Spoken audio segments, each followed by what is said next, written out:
You are finally going on vacation. 2 weeks off and then it hits you. Your tomatoes, your peppers, your herbs, they are all going to die while you are gone. I've been there, came back to a completely dry out balcony after 10 days in August. Everything was dead. So today I'm going to walk you through the 5 ways to keep your plants alive while you are away. From the cheapest to the most reliable. And I will tell you right now, one of them is almost perfect and it costs less than €5. Let's start with the most obvious one, asking a neighbor. You give someone a key, leave watering instruction and hope for the best. The upside, it's completely free. And if you have someone reliable, ideally someone who actually gardens, it can work really well for any setup, pots or garden beds. The downside, it puts a lot of responsibility on someone else. They might forget, overwater, or just not realize how fast containers dry out in full sun. Next up, the inverted bottle trick. You fill a plastic bottle with water, flip it upside down and push the neck into the soil so it slowly releases water as the soil dries. The upside, it costs nothing. It takes 2 minutes to set up and it genuinely works for a short absence, like a long weekend, say 3 or 4 days. In small to medium pots, it's perfect.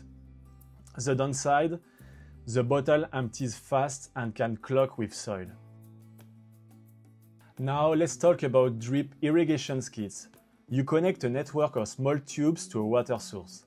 You set a timer and each plant gets a measured drip of water on a schedule. The upside, this one is the most reliable option out there, and it scales well, from a few pots to a full balcony or garden. The downside, a decent setup costs between 40 and €80. It requires an outdoor tap, and it takes some time to install correctly. One loose connector while you are gone and you come back to a flood. There is also something called a wicking system. You run a strip of fabric or a rope from a bucket of water into the soil. The water travels by capillary action and keeps the substrate moist. The upside, it's low cost and surprisingly effective for small indoor pots and herbs on a windowsill. The downside, outside in full sun, a standard bucket runs out within a few days. So it's not really suited for large containers or a full outdoor vegetable setup. And now the solution I actually use, the Oya. An Oya is a small unglazed terracotta pot that you bury in the soil next to your plants. You fill it with water and the water slowly seeps through the clay, drawn out only when the soil is actually dry. There is no need for timer, no electricity and no neighbor. The plant basically controls its soon watering. It's one of the oldest irrigation methods in the world, used for thousands of years across Africa, Asia and South America. And it works just as well in a grow bag on a balcony as it does in a garden bed. The only downside is that commercial Oyas can cost 15 to €25 each. And if you have 5 containers, that adds up quickly. But here is the good news.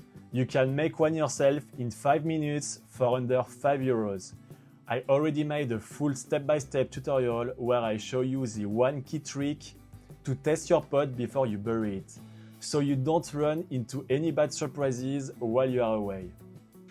So to wrap things up, each of these methods has its place depending on your situation, your budget and how long you are away. But if you are growing in containers like me and you want something truly hands-off, Oyas are hard to beat. And if you want to make your own at home, I've got a full tutorial showing how to do it for under €5 in 5 minutes. You can check it through this video just right here. It's the perfect follow-up to this one. See you in the next one.